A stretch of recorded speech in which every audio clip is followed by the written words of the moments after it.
Duas publicações que gosto bastante de ter escrito foram os textos sobre o rock progressivo italiano, em que apresento na primeira parte discos dos medalhões do estilo, Premiata Forneria Marconi, Banco del Mutuo Soccorso e Leorme, e na segunda, algumas bandas de um disco só, Bliglietto per Inferno, Buon Vecchio Charlie, Semiramis, Maxofone e Museu Rosenbach. No decorrer dos textos, eu comento que um dos entraves para que as bandas italianas fizessem mais sucesso é o fato de eles insistirem em sua língua natal.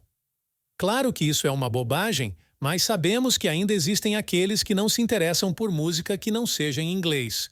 Os músicos perceberam o obstáculo causado pelo idioma e acharam que, se o alterassem para o inglês, poderiam conquistar mais mercados e principalmente a meca do rock progressivo, a Inglaterra. Assim, as bandas italianas da época começaram a, primeiramente, fazer versões de seus lançamentos nas duas línguas.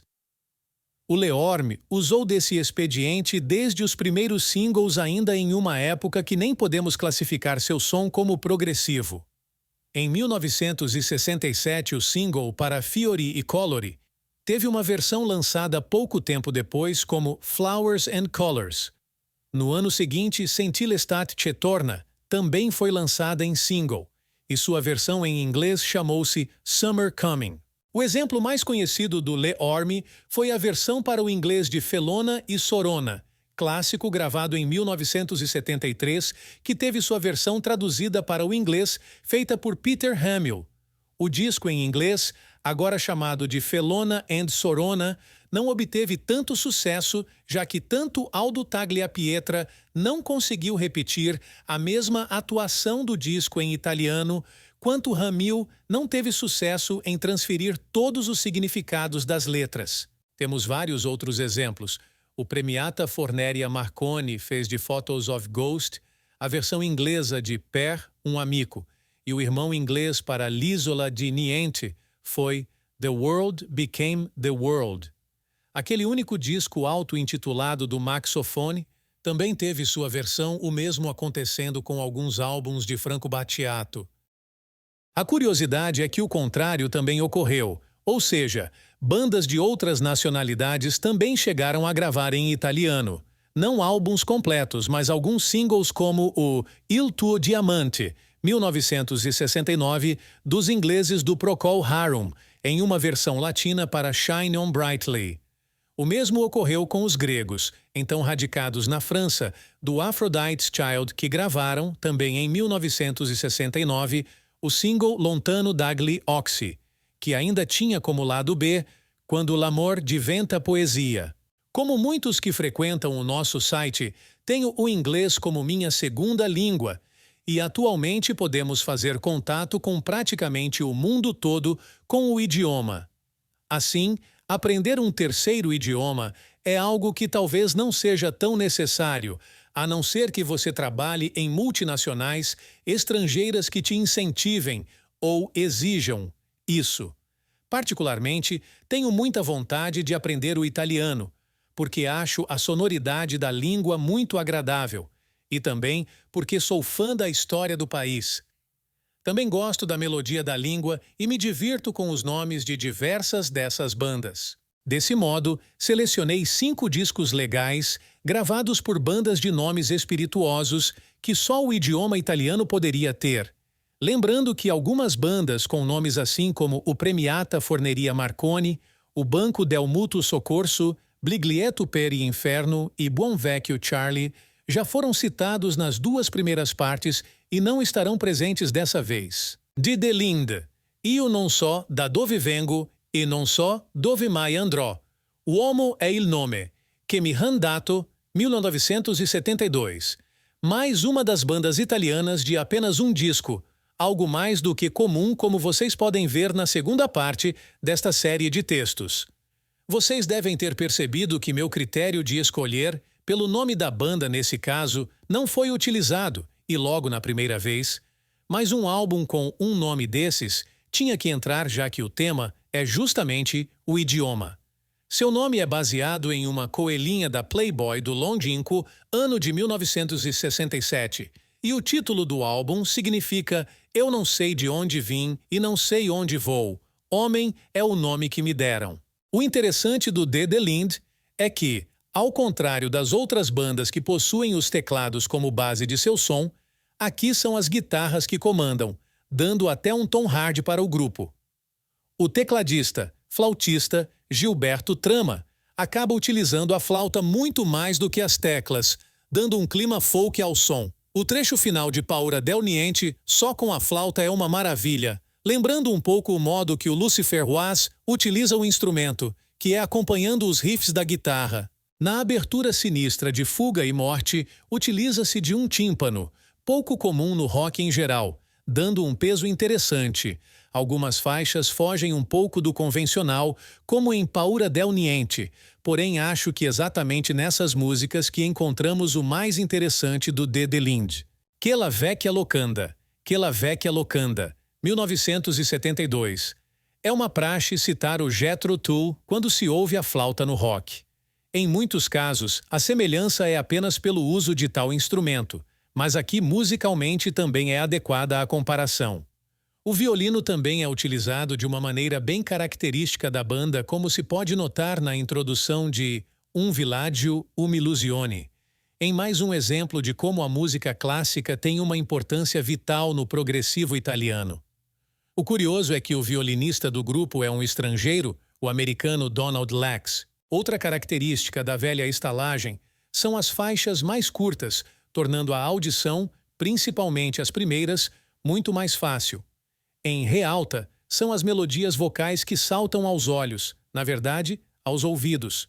Já falei das flautas, das vozes e do violino, e não poderia deixar de citar os sintetizadores que dão um ar mais moderno ao som do Que la vecchia locanda quando comparamos com outros da mesma época. Na faixa de abertura, na psicodélica Il Cieco e principalmente em Diálogo, é onde isso se mostra mais evidente.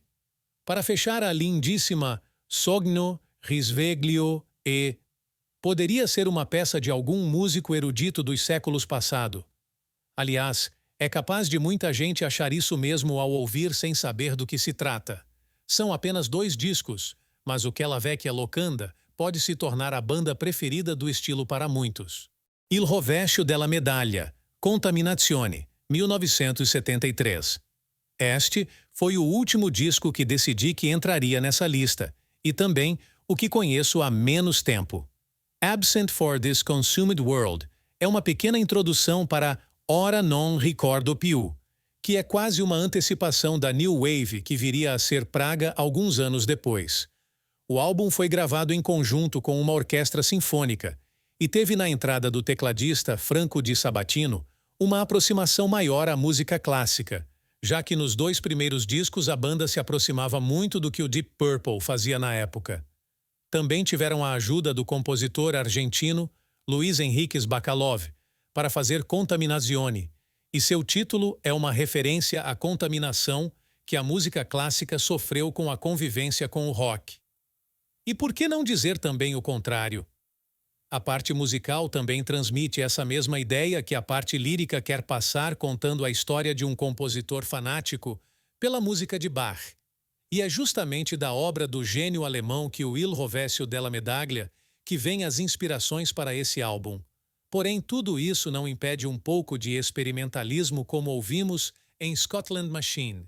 Também foi lançado em uma versão em inglês em 1975, com intenções de angariar frutos no mercado externo, sob o nome de Contamination. Locanda delle Fate. Forse le lucciole. Non si amano più.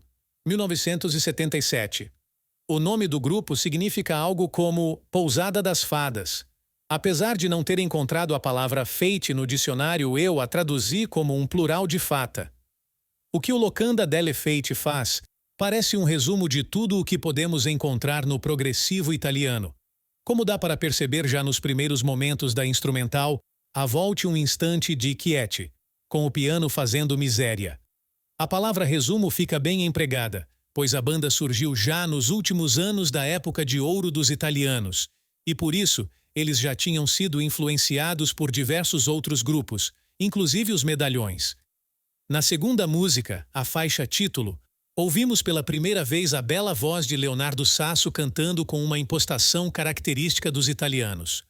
O grupo tinha 7 componentes com 2 guitarras, teclados, bateria, piano, voz e baixo. Gravaram esse disco em 1977 e depois só voltou a se reunir em 1993 para gravar um disco ao vivo, e em 1999 seu segundo álbum foi lançado. Até então, eles somam 3 discos de estúdio e 2 ao vivo.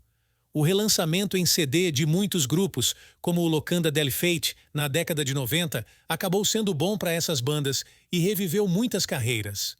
É a minha banda preferida fora dos 3 grandes do prog italiano. Il Bacio della Medusa, Discesa, A Glinferi, d'un Giovane Amante, 2008. Não podia deixar de citar algo mais recente para mostrar que não foi só nos anos 70 que existiram bandas progressivas na Itália. Quem se acostumou a ouvir bandas como os também italianos do Rhapsody fica esperando uma entrada épica e pesada após o início orquestrado, mas é a suave voz de Simone Cettini que aparece logo após em Prelúdio Il Trapasso. Com violino e instrumentos de sopro fazendo parte do line-up do grupo, o que o ouvinte pode esperar? São bastantes inclusões desses instrumentos. Interessante também a quantidade de instrumentos em que os integrantes se arriscam. O já citado Cettini também é responsável por bandolim, violão e saxofone. Eva Morelli, além dos vários tipos de flautas, também toca sax. Diego Petrini, além da bateria e percussão, também toca órgão, piano e mellotron. Fecham o grupo Frederico Caprai, baixo, Simone Brosetti, guitarra e Daniele Hinchi, no violino, que entrou pouco antes da gravação deste que é o segundo álbum da banda. Passagens românticas, quase bucólicas, entrelaçadas com outras de puro virtuosismo, são frequentes. Não são raras as vezes em que 2 ou 3 instrumentos solam ao mesmo tempo. O que significa o nome do grupo? A resposta para quem ficou curioso é o Beijo da Medusa. Alguém estaria afim? Com esses 5 discos, chego ao fim da 3ª parte para essa série de textos sobre o rock progressivo italiano. Topam uma parte a mais? Escrevam aí nos comentários.